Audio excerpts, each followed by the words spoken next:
You're listening to the Catholic Wives with Toxic In-Laws podcast. Today is part 1 of the series that I am doing this May all about toxic grandparents. And today's episode is titled, Why You Keep Letting It Go with Toxic In-Laws. Are you a Catholic wife grappling with challenging in-laws? The Catholic Wives with Toxic In-Laws podcast is your sanctuary for navigating the sometimes stormy seas of life with toxic in-laws while being validated for what you've experienced. Join me, your host, Miriam Susan, a Catholic wife who's weathered 3 decades of in-law drama, as we tackle the tough issues you're dealing with head on. Hello, welcome to today's podcast. I am your host, Miriam Susan, and today begins a series that I'm doing the month of May 2026, all about toxic grandparents. And this was prompted by a comment that I got from one of our listeners on Spotify. So thank you so much for your comment, and I did not grab your name, but I am very thankful that you left that comment for me, and I hope that this episode series is helpful to you. And I am doing a series on it because I know it applies to so many of us, and this is something that I wrestled with for a really long time. I didn't know what to do, and so this whole series is going to go through just a lot of different things that go into this toxic grandparent relationship, having to do with your children, like how does it impact them? What does it look like? Why do we let it happen? Or why do we just not see it? So that's what we're going to be talking about for the month of May. And our scripture reference for today's episode is from the book of Corinthians, actually the second book of Corinthians, chapter 11, verse 14. And it says, and this is from the New Revised Standard Version Catholic Edition. And it says, "And no wonder, even Satan disguises himself as an angel of light." Now, I'm not comparing our toxic in-laws with Satan, but some of the tactics that are used are evil. I'm just gonna come out and say it. Some of the tactics that some of our toxic in-laws use are evil. And so when people who do evil things masquerade as, as kind of Satan did, as an angel of light, or masquerade as wonderful, caring, loving, generous, supportive grandparents, it can very much hide some of the very toxic things that they do. So here is a scenario that maybe rings true to you. Maybe your mother-in-law brought a meal after you were sick or recovering after having a baby. And your mother-in-law remembered your favorite flowers. And she can be so sweet to you. So why does being around her leave you feeling like you got hit by a truck? Why does that happen? So today I want to talk about the good moments and why they might actually be making things harder for you. So the problem is this kind of thinking that we have that says, but she's not all bad. And most of us are wired to think in categories. So there's good person or bad person, toxic or non-toxic, white, black, on, off, cold, hot, those kinds of things. And the problem is that toxic people, they don't fit neatly into either box of good or bad, toxic or non-toxic. And that's exactly what tends to keep us stuck, because I know that it did for me for over 2 decades. And so when your toxic in-laws do something that seems kind on the surface, we unconsciously file it away as evidence that we were wrong about her other actions. And this confusion is not weakness. It's just a very human response to mixed signals. And I think most of you listening to this podcast, I would say, you see the good in people. You look for the good in people. You tend to have rosy-colored glasses when it comes to people, and you're very likely very forgiving, very willing to look past people's faults. And so that's a very human response for you to just kind of file things in such a way that, well, because she brought me dinner and she brought me my favorite flowers after having the baby and I was struggling to recover, then I must have been wrong about how I remember things around our engagement and our wedding, or how I remember things about how we announced the pregnancy announcement and she flew off the handle. These kinds of things can be very confusing because people are complex. Even toxic people can do good and kind and seemingly loving things. So it is hard to think about somebody being toxic who has done very kind and loving things to you. And you might think something like, well, they mean well and they love our kids. And this is a very, very common thing that those of us who are Catholic wives will often tell ourselves. And it makes complete sense, right? Because they can do kind and loving things, like bring you a meal after having a baby. They can, watch your older children when you need to go to the hospital to have another baby. Or they jump in and help when you have to go to work. Or any other scenario like that. But here's something that if you take nothing else away from this podcast, I want you to take away this. Loving someone and causing harm to them are not mutually exclusive. Those two things, loving somebody and harming somebody, can exist in the exact same person and in the exact same moment. Good intentions do not cancel out real impact. If someone steps on your foot by accident, your foot still hurts. This is the kind of thing that, I've talked about with my kids for forever. One sibling hurts the other. Well, Mommy, I didn't mean to do it. Well, your sibling is still crying. Your sibling is still hurt. That doesn't negate the need for you to make an apology. So something can be an accident and at the same time hurt, right? So here's a quiet danger. They mean well, or she means well, or he means well. It becomes the explanation that we just reach for every time a pattern starts to become visible. And it works. Because what it does is it resets the clock every single time. So how many times have you noticed something that bothered you? And then you talked yourself out of it with, but she loves my kids. Or, but he's so good with our kids. My friends, that's not discernment. That is a habit. And habits can keep us from actually seeing what is going on in front of us. So what does this cost you when we kind of brush aside these instances, these events that happen that harm us, and we just kind of play it off and say, but they mean well, or but they love our kids, whatever. What happens is when we keep resetting that clock based on the good moments or the good intentions, we begin to lose our footing.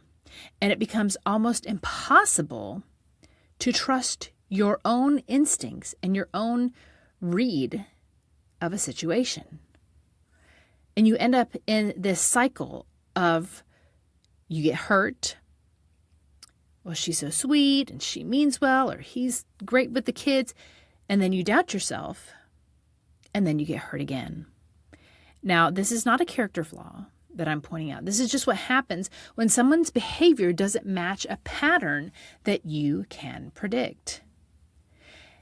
And the issue is that if your in-laws are truly toxic, they will exploit this as much as they can to get as much as they can from you or from your kids or whatever it is that they desire. If they want control, if they want, it's pretty much control. That's pretty much what they all want, right? Influence, they want access to your kids, but it pretty much just all boils down to control. If they can do enough good that it causes you to put on your blinders, or if it's like me and you can't see without reading glasses, take off your glasses so you can't see very well, then they get to keep doing exactly what they want. And you are kind of like a little bit blind, a little bit lost, a little bit confused, because our brains are trying to figure out, is this a good person? And if they're doing bad things, but yet they do something good later, it is so hard for us to figure out what is going on. It's so hard when you have somebody who can be so generous and so nice and so willing to help, but at the same time, if they help and you leave with a knife in your back because they stabbed you in the back, that's not really very helpful. So while our toxic in-laws might, seem, and I'm talking about, truly toxic people. I'm not talking about, in-laws who are flawed human beings, because they're all flawed, because we are flawed. We're all flawed. Our husbands are flawed. Our children are flawed. We are all flawed. What I'm talking about is toxic patterns. So it's like every single time, or every single time you go over to your in-laws, there's a snide remark about how you don't feed your kids any foods with dyes in them. Or every time they come over to your house, there's a comment about your housekeeping, even though you just cleaned the house. And so there's those things. And then the next visit might be your mother-in-law, gushing about how excited she is about the new baby and how wonderful a mother you are. And it's just so confusing because it doesn't make sense. But toxic people are so good at performing, and they are so good at doing enough good to make you forget about the bad, or at least question whether whatever they did that was bad was really that bad, or if you're just remembering incorrectly, or however you want to phrase it.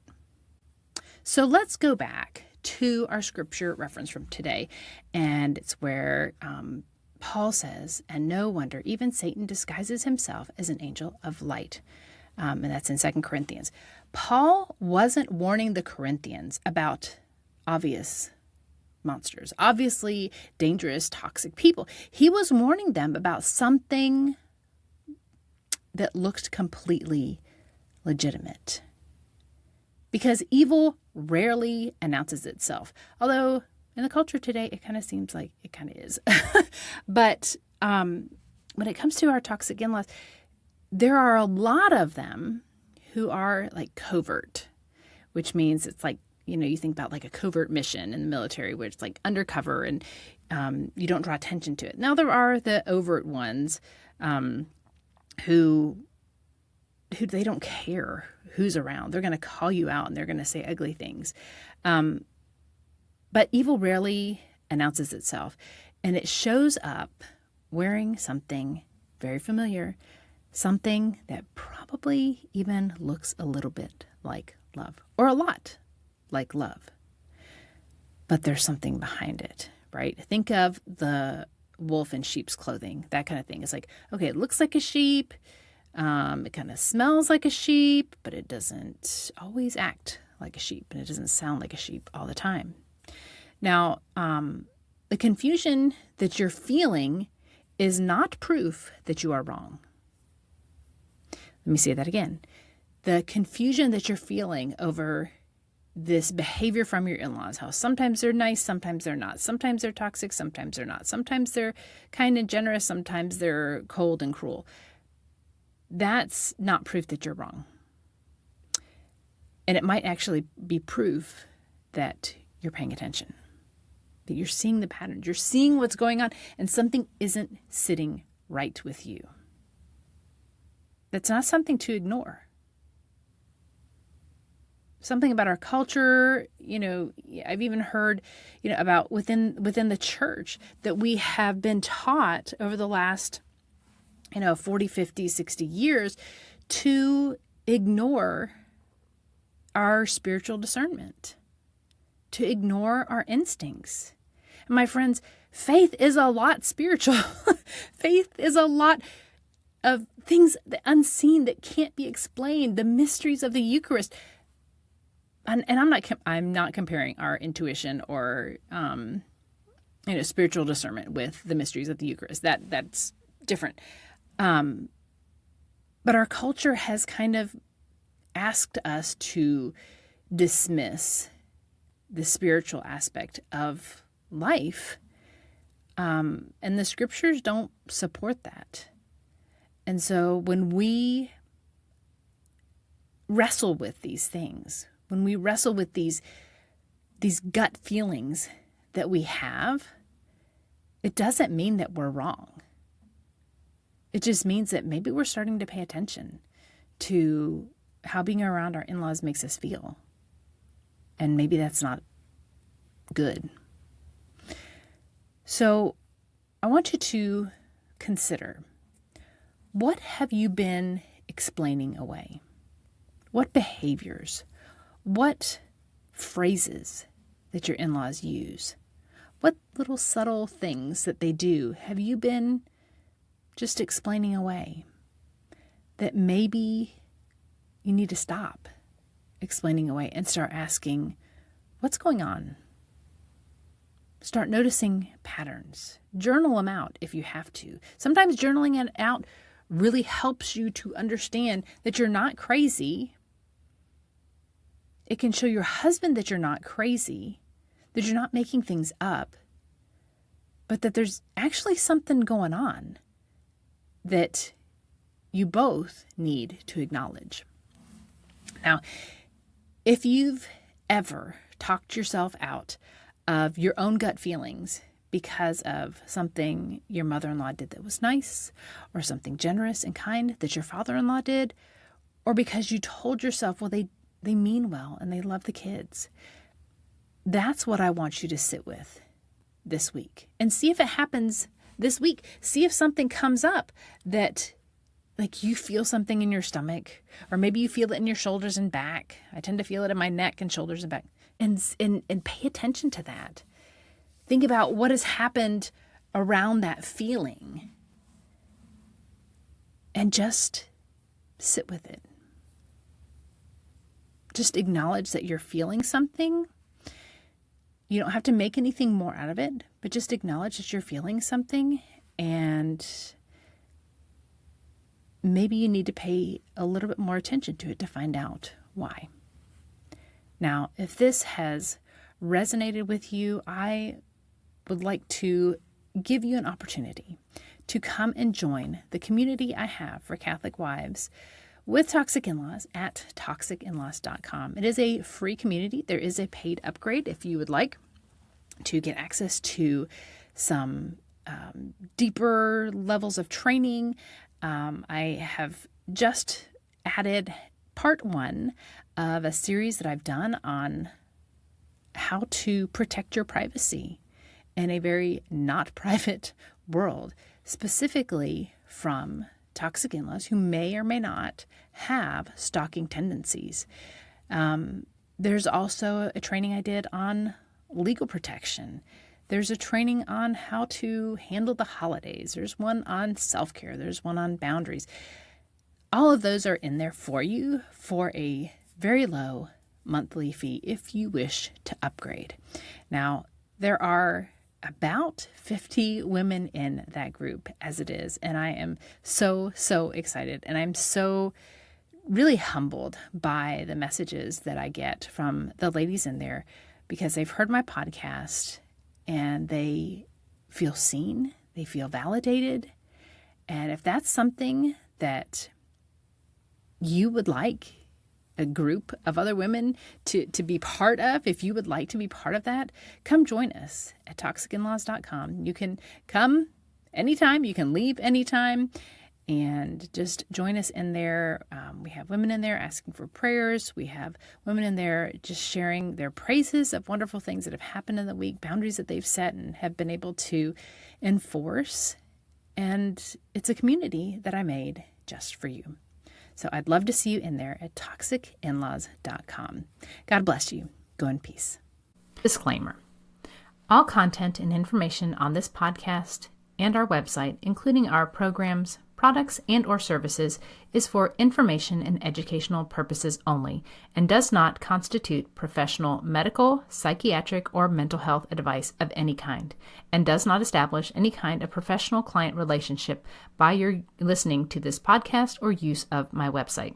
A professional client relationship with you is only formed after we have expressly entered into a written agreement with you that you have signed, including our fee structure and other terms to work with you in a specific matter. Although we strive to provide accurate general information, the information presented here is not a substitute for any kind of professional advice, and you should not rely solely on this information.